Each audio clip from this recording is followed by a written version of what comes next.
Chip Talks. So I'm super excited to start these podcasts to kind of begin to tell you guys a lot about what I know or what I've learned about the endocannabinoid system over the years. Eventually, I'll be able to do these without glasses. For the most part, I'm just going to talk. I may go through presentations. If I do, I'm going to just use those really more as a reference point for me and what I'm doing in the conversation and kind of the points that I want to make. If you're listening and not viewing, again, that can get a little annoying. So we'll try to do that as many of these without, presentations and slides as we can. We certainly are going to have guests. So I just talked to a future guest, just got off the phone with him. He's going to be super interesting. He's been in the area of, let's say, herbs, herbal medicine, natural products for many, many years. He has a podcast. He's interviewed just hundreds and hundreds of people about natural products. So he's got a really, really unique perspective. I'm also working on some really, interesting guests that, perhaps their husbands are famous people or, things like that. People that have health conditions that we've helped over the years, or people that have health conditions that they need help with now. So to me, it's, real world demonstrations of what we're talking about, because on this show, we're going to talk a lot about science and theory, if you will, but that theory all applies to real world. These are things that I consult with people. And again, I'm not a doctor. I'm really not a health professional. I'm a researcher. I know a lot about the endocannabinoid system. But by virtue of that, I'm a good mechanic, I guess is the best way to say it. I understand, how your vehicle works and understand how to fix it when it's gone wonky. So by virtue of that, I do a lot of consulting. And again, all those people know I'm not a physician. So please don't, all you doctors out there, don't come after me. So I make that pretty clear. And again, I don't do anything that you do. I don't diagnose. I don't treat. I determine things and I, throw natural products at it.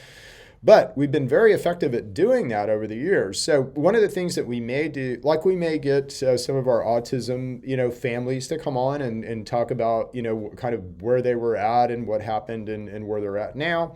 Or we may get some other people to come on. And again, if you have someone who has health issues, that is something that we do, that I do. So chip@gnupharma.com. Feel free to contact me and we'll set up an appointment and get to the bottom of kind of what's going on with you. Saying all that, what the people that land in our lap, and I'm honored by this, honestly, because this is what I want. I get the worst of the worst of the worst cases. So, folks who've been to the doctor who they've lost hope, and they can't get any better and are getting worse, the worst of human ailments. I land in my lap. And generally, we're able to help them all, which is pretty cool. So that kind of leads to the discussion that I want to have today. And it's a big discussion, so there's a lot to this discussion. We can get in the weeds about it, certainly, and I don't know where I'm going to go when I start talking, so no telling what we're going to get into. But I have a framework and a direction of information, let's say, that I want to give you guys. Now, what do we have at gnupharma? Well, at our core, what we really have is knowledge, and it's knowledge, that I've acquired. Some of it we have in patents. I'm becoming less of a fan of patents. Let's just say I really feel like the knowledge that I get is led or guided, by my higher power, by God. And I follow, and I've kind of figured out the system. I'll tell you my system, which is kind of cool. I follow my curiosity. And if you guys have areas of interest, this has always been my area of interest. It's, been my area of interest, all my life, or whatever that is for you. You'll find that if you follow your curiosity will always, always, always lead to knowledge, okay? And so once you've acquired that knowledge, and this is just my beliefs, this isn't up to you, but these are my beliefs, that once I've acquired that knowledge, I'm incumbent. It's required of me. That's why I have the knowledge to teach it to you.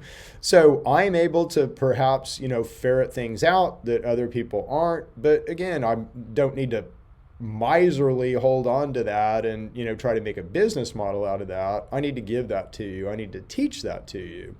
Now, if I can make a living doing that, then that's great and wonderful, and that's a way that God can kind of support me and my message, so to speak. So anyway, that's a little bit of what Chip thinks, philosophically. So there you go. And over time, you're going to hear me talk a lot about God. If that turns you off, then this probably isn't the show for you. You're going to hear me talk a lot about spirit and spiritual development, because in my mind, again, this is the way that I've analyzed things, and this is where my science is taking this. Is we're a canister.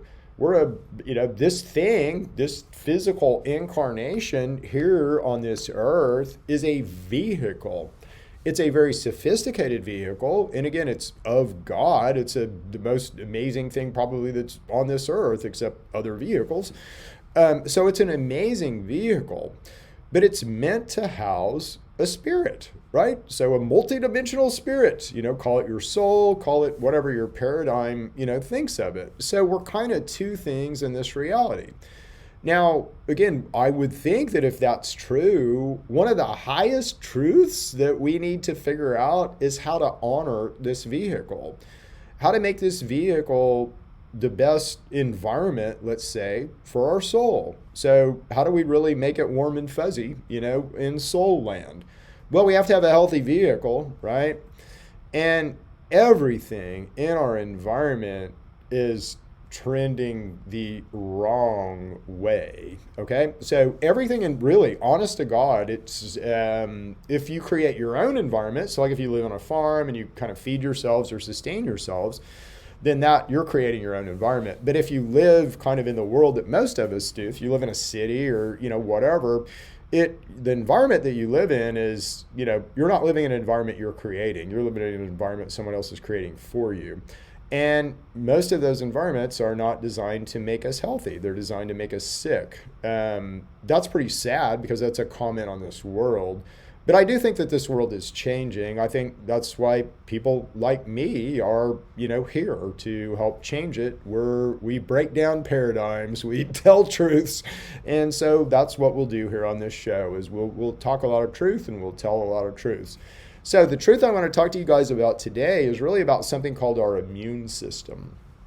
If you think about the things that you have to do as an organism, or that any organism has to do, any cell has to do, well, one of the most important things is defend ourselves. So there's always things out there that want to eat us, that want to attack us, that want to break us down, that want to decay us, that want to decompose us.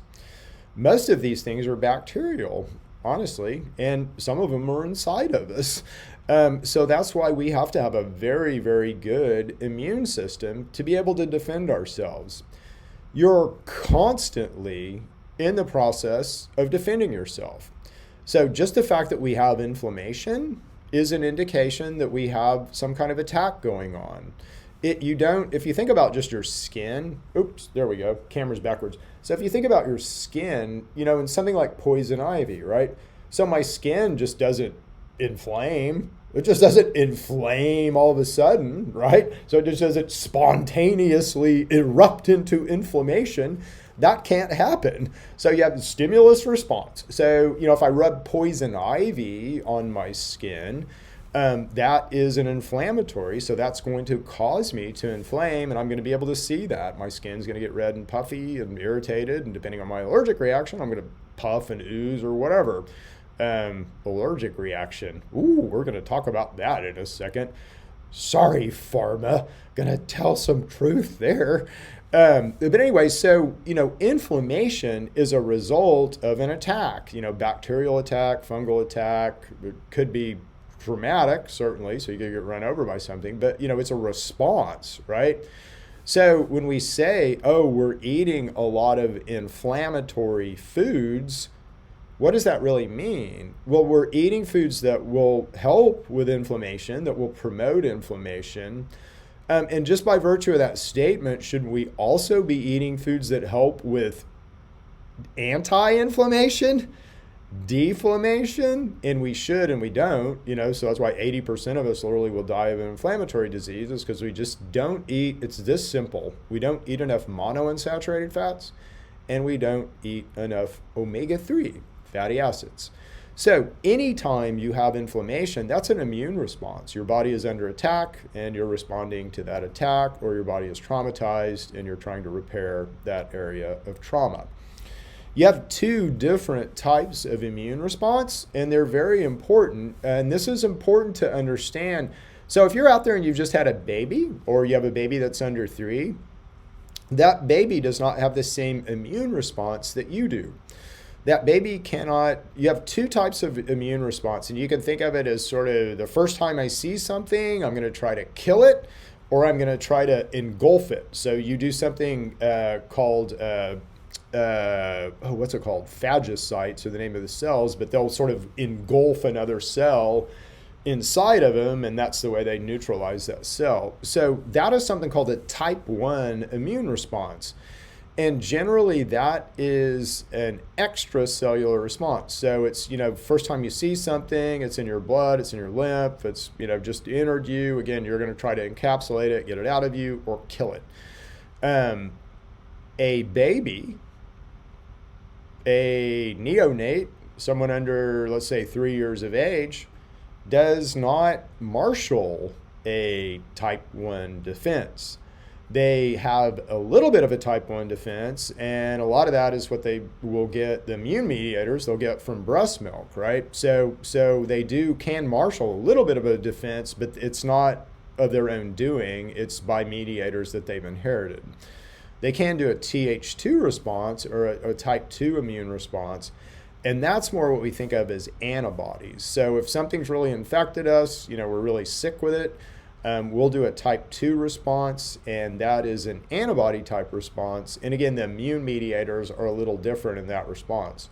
Now, the cool thing about that is, and again, if you're an endocannabinoid person like I am, well, the endocannabinoid system is our master regulatory system. So how does it, again, this is all just mechanics.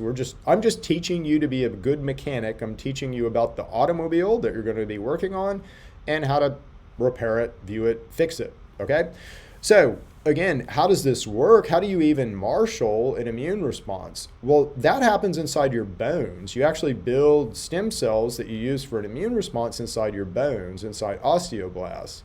The endocannabinoid system is what stimulates those to form, stimulates those to express, and then stimulates those to differentiate. So those stem cells are what become like things that you need to do a Th1 or type 1 response, and things you need to do a Th2 or type 2 response.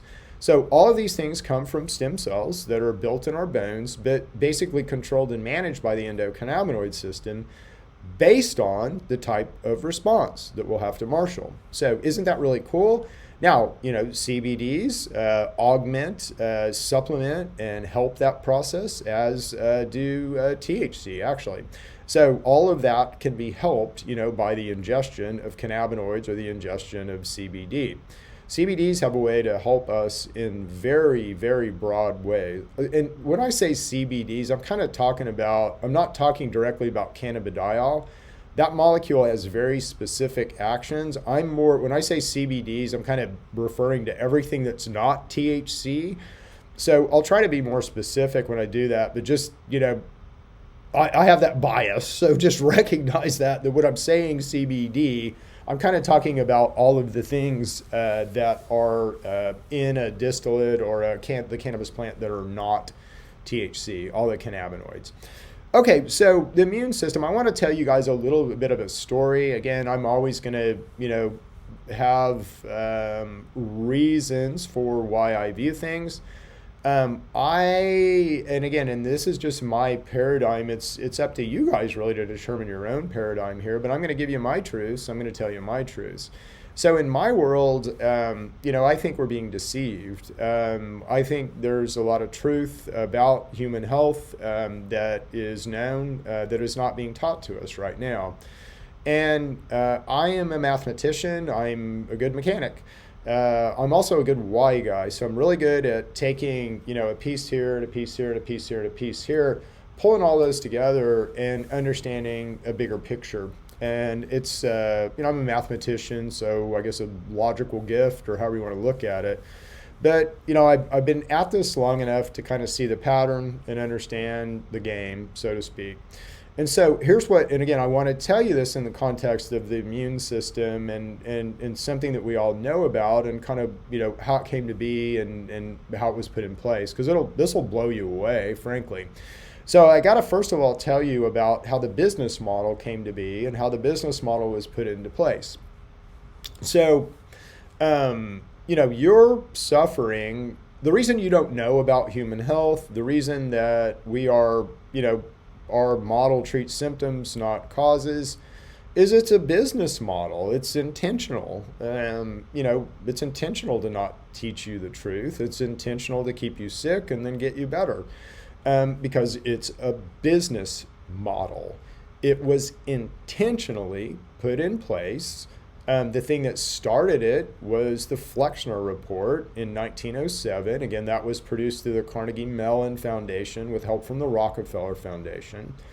What they did was you needed a model, you needed an example. So they took the Bayer model that was happening in Germany through IG Farben, the company that gave you Xylon gas, by the way, through IG Farben. They said, yeah, that's our model. And so what they did was they went around to all the medical schools, all the medical labs, all the physicians and said, you guys are doing it all wrong. The Germans are way ahead of us. They've got it all figured out.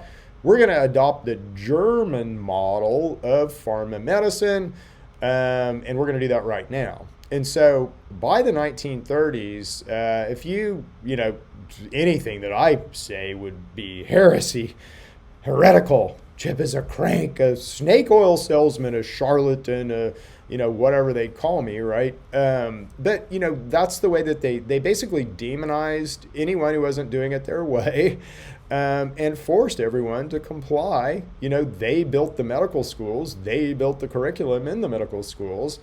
And so a lot of what we know about how we work is chaos and confusion, and that's on purpose. Again, if you're a really smart doctor, and I want to keep this business model intact, I got to kind of do some chaos and confusion so that you don't figure out the bigger picture, okay? So let's talk through some pieces of that. Again, the Flexner Report was 1907-ish, I think, if I recall. So I don't have that sitting here right in front of me, but you guys can just jump on the internet, look up Flexner Report. I'm sure you're going to want to go, yeah, Chip, he's not right. He's telling us a bunch of crap. So yeah, look it up. It's worth it. This next thing you're really going to want to look up, though. So this is really, really cool. I think it's nefarious. It's evil. But it tells you a lot about kind of how we've been manipulated, for lack of a better word. So I like old books. Again, a lot of our history, has been changed, honestly. And again, how do you find that out? Encyclopedias. They are wonderful books. They go all, we've had encyclopedias since the 1800s. So my wife will occasionally buy me, encyclopedias of different years and stuff. So she recently bought me, and these are expensive, so we're sort of buying them over time. And but anyway, she bought me a volume, I think A through F from the 1870s. And so I'm flipping through there, and I want to confirm something that I already know. And that is that the word, you guys are going to freak out. You ready? Here it is. The word allergy did not exist before 1900. Now, if you go to my Facebook page, Chip Paul, you'll see this. I actually took a picture of it in the encyclopedia, because there is no word allergy. There's no word anaphylaxis. There's no word allergen. There's no word, allergic reaction. None of those words existed before 1900. And the reason for that is because allergies are created. Now, again, nature can cause a situation that will create, the potential for allergy inside of you, let's say. But I'll tell you how I can create it inside of you right now. And this appears to be the way and what was done. Well, let me tell you real quick about how allergies happen. So they were experimenting with a dog, and this dog, for whatever reason, they were trying to get the dog to be immune to man-o-war venom. And they understood this idea that our body will build a natural immunity to outside pathogens, foreign things. And so that's what they were trying to do in this dog to see if they could do it. So they gave the dog a little bit of man-o-war venom, and nothing happened to the dog. They gave the dog a little more a month later. I can't remember the time frame, but they gave the dog a little bit more after a period of time. Nothing happened to the dog. The third time they gave man-o-war venom to the dog had anaphylactic shock, which was not even a word at the time, and died of an allergic reaction, which was not even a word at the time. Now, let's talk that through as to what happened to that dog, and kind of this is useful information. I'm not going to be too hard on the business model, although I personally think the business model is evil. But that's up to you to decide. Publicly, I'm not going to rail on them too much. But here's what the business model did with that information. Well, here's what I know from science, okay? So, and again, I'm going to describe to you what the business model knew and how the business model used that potentially. So, mammals have a special antibody that only mammals have. It's an antibody called IgE. And IgE is, it's arguable whether it causes allergies or whether it's in response to an allergic reaction, but it is 1000% associated with allergies. Okay, so here's what happens. So this IgE antibody in mammals is produced from venomous bites, all right? So if you get bit by a snake, whack, you get bit by a snake, the molecules in venom are very stable. They're poison, they're going to kill you, but they're very stable molecules. And so what this IgE does is it looks for stable molecules and it binds them and tries to neutralize them. And so you kind of have an allergic response, so to speak, to the venom or whatever it is that those guys bind to. So let's say it this way. If you have that response, whatever's in you that's a stable molecule, you're going to be allergic to, including snake venom or bee sting or hornet sting. Now, let me ask you a question. When they injected this dog with man-o-war venom, they injected him with a hypodermic needle. When you get a vaccine, you get injected with a hypodermic needle. Does your body understand the difference between a hypodermic needle and a snake bite? No, it does not. So when you get stuck with a hypodermic needle, your body does the same thing it would do if it gets bit by a snake. It releases this antibody called IgE. IgE will find the most stable molecules in your body and cause you to become allergic to them. If you're breathing dust at the time of your vaccination, guess what? If you eat any kind of grain right after that vaccination, guess what? You're going to have a gluten allergy. You're going to have a prolammin allergy. Again, if you breathe in a big old, bunch of hay, you're probably going to be subject to hay fever. Now, they called it hay fever, before this, but people reported, some seasonal stuff. So it's not like, we didn't have some reaction to plants and pollens and things like that. But it was nothing like we have now, nothing like what's happened to us since these first experiments on Sir Dog with man-o-war venom. So food allergies, we didn't have much of at all. The only ever really reported deaths, of things like anaphylaxis were people getting bitten by a snake or, stung by bees and things like that. So that's useful information, right? So if I can pierce you with a hypodermic needle and put you in a hyperallergic state, I can help you or hurt you with that information. And again, it's up to you to determine what's been done to you, whether you've been helped or hurt by that information. Now let's talk this through a little bit more. So our biggest, I want to run this concept by you, and we'll kind of talk this concept through, and then we'll leave it here for today. We're going to do a lot of these podcasts, so I think we're going to do, this one's kind of on the immune system. There's a lot more on the immune system that we'll drill into. We're definitely going to do one on fasting and fed, and that's coming up soon. That's a concept that everyone should understand. But again, if you go back and listen to podcast 1, so you'll hear in podcast 1 that I said that I'm going to refer back to podcast 1 all the time. What you're going to understand is that a lot of what ails us is bacteria. And bacteria is created inside of us as a response.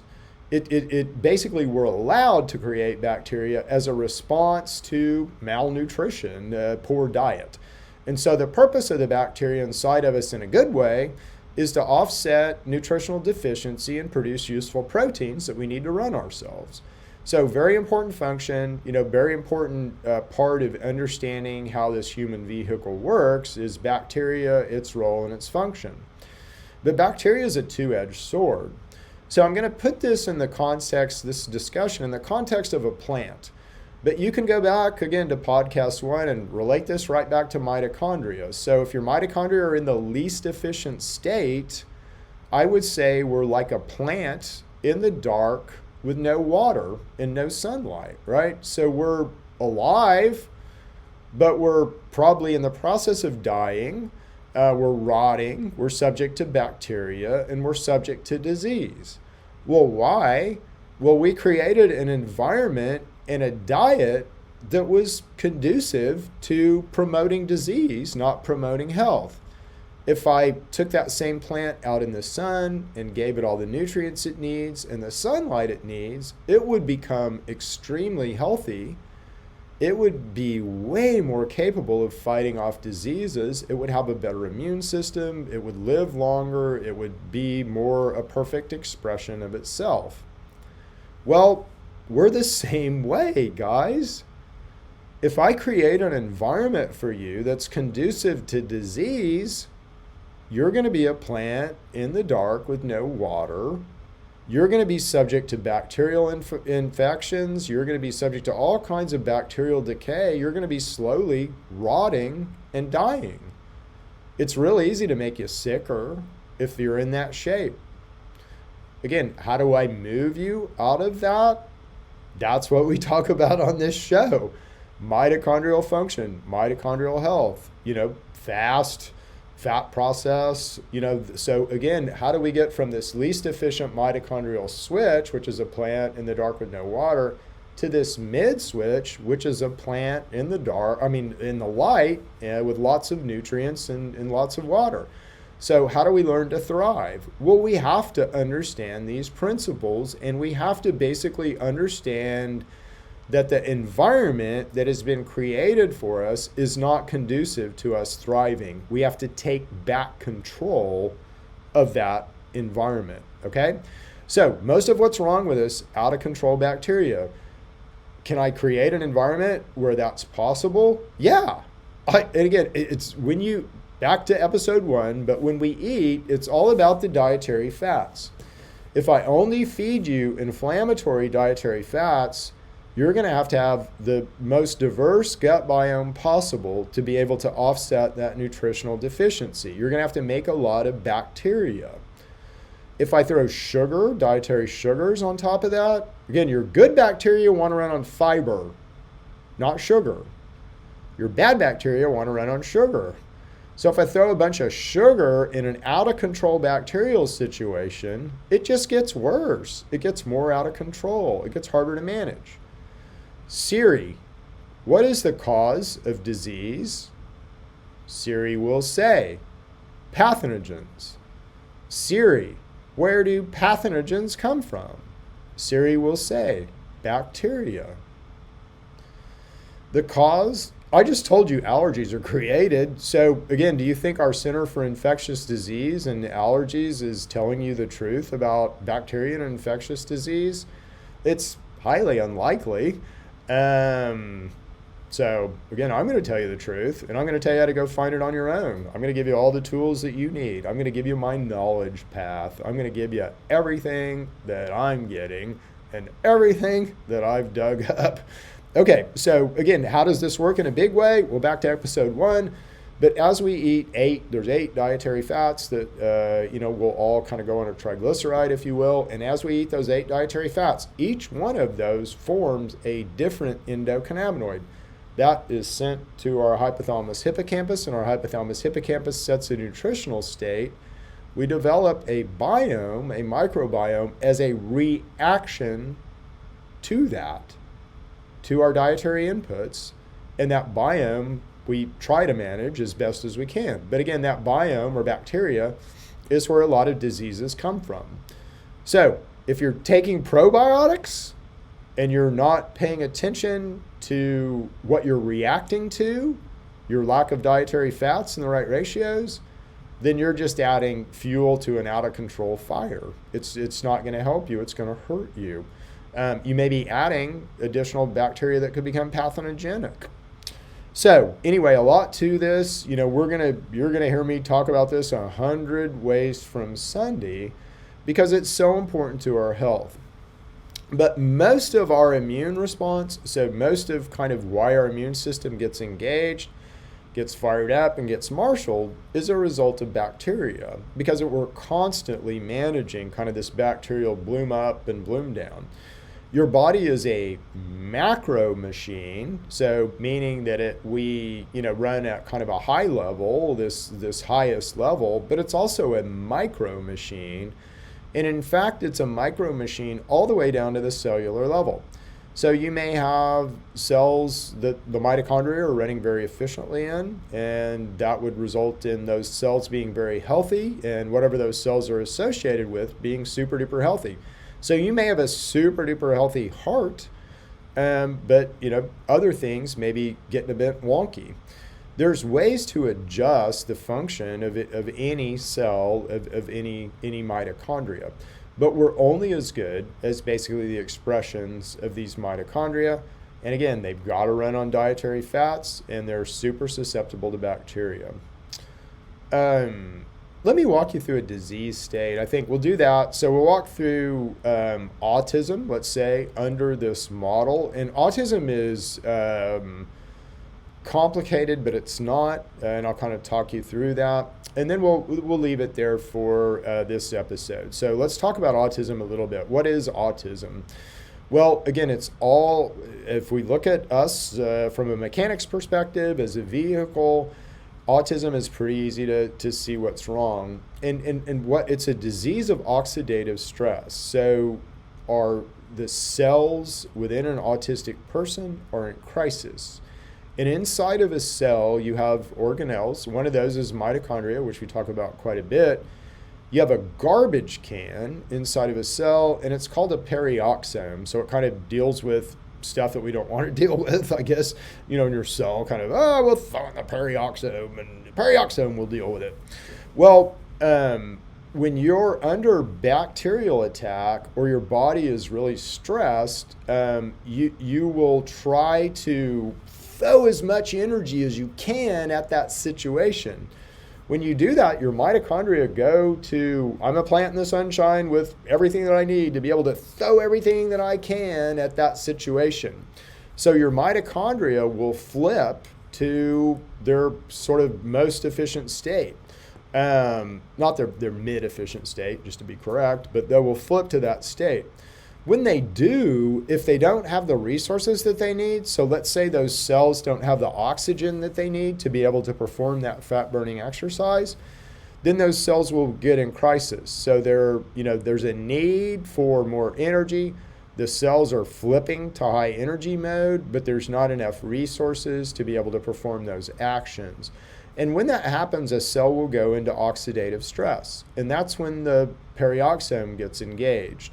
So autistic people are under severe oxidative stress. Their perioxomes are all tweaked, their mitochondria are all tweaked.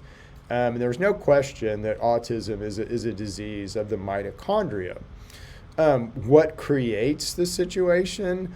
I think I know. Again, and this is all research backed. So I'll walk you through what I'm pretty sure causes the situation.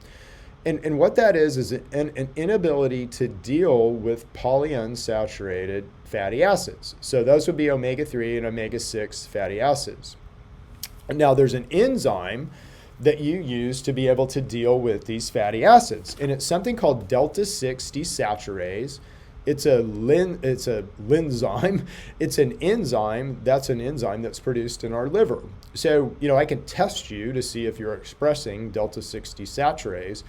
And most severely autistic kids, it kind of fits and starts delta-6 desaturase. But what happens if you can't deal with polyunsaturated fatty acids? That's super severe. That's, if I was going to wreck you in a bad place, that'd be about the worst place that I could possibly wreck you, because you build your frontline anti-inflammatories and inflammatories from omega-3 and omega-6 fatty acids. So your inflammatories you build from omega-6s, and your anti-inflammatories you build from omega-3s. So if you're autistic and you have a fit and start delta-6 desaturase, you don't build endocannabinoids like the rest of us do, and you don't build any or hardly any frontline anti-inflammatories or inflammatories. Okay, well, what have I just taught you about the human body and kind of how we work and what our makeup system is? Well, if we can't deal with these fatty acids, our makeup system is going to be our gut microbiome. So in a really cool way, our vehicles, if we're autistic, understand this situation, and we will develop a very unique and different gut microbiome. So all autistic people, and depending on the severity of the autism, will have it has a profile. I mean, I can tell you kind of what the profile looks like, but they'll all develop a gut biome that's very, very different from yours and mine. And the purpose of this biome is to, first of all, produce them all of the anti-inflammatories and inflammatories that they need to build an alternative immune system. And they literally build an alternative immune system. It works for the most part like ours, but the mediators come from the biome rather than omega-3 and omega-6 fatty acids. Now, regrettably, one of the mediators that has to be produced to save their lives, two of them actually, valproic acid and propionic acid. Both of these two acids are associated with, like I can give a rat autism with valproic or propionic acid, or give him the symptoms. With propionic acid, it can be reversed, and again, the way that you reverse it is just give that rat salt. So almost every severely autistic kiddo or autistic person will like a lot of salt, and it's just a reaction because they're trying to neutralize that propionic acid that's probably causing them cognitive difficulties, but also building them an alternative immune system, which is helping save their lives. So again, there's lots of research here. You guys can substantiate all that for yourselves, but kind of the cool thing about that is it's an evolution. So autistic people evolve around a pretty severe gene deficiency.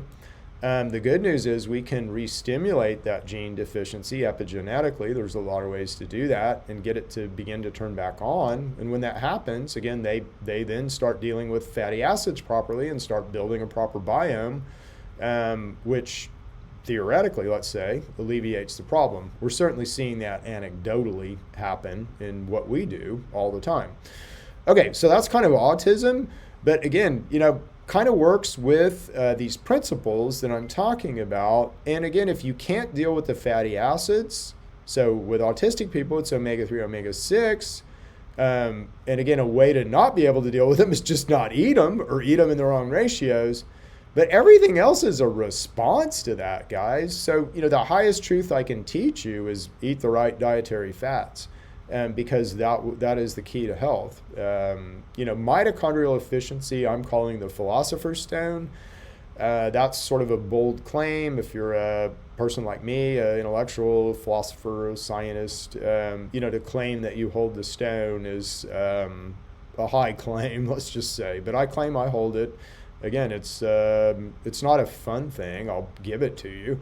It's a lot of responsibility. It's a heavy burden, but I have to, got to teach it to you. So that's the nice thing. So again, listen to old Chip and I will teach you what I know of said philosopher's stone, which to me is just the mitochondria. The mitochondria are everything.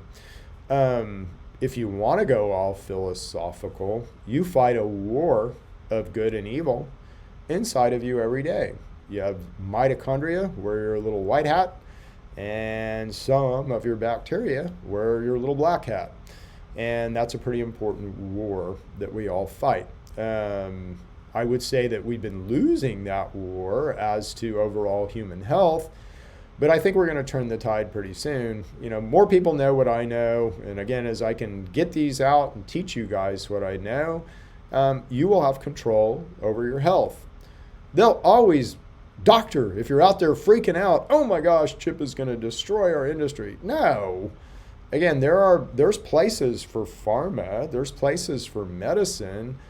It just shouldn't be used to treat, 80% of what's wrong with us. That can be done with diet. Diet and behavior can treat 80% of what's wrong with us.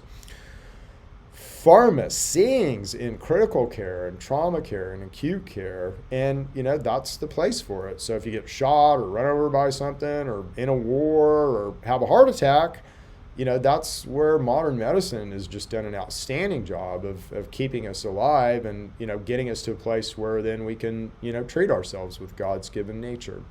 So anyway, that's all for today. Thank you.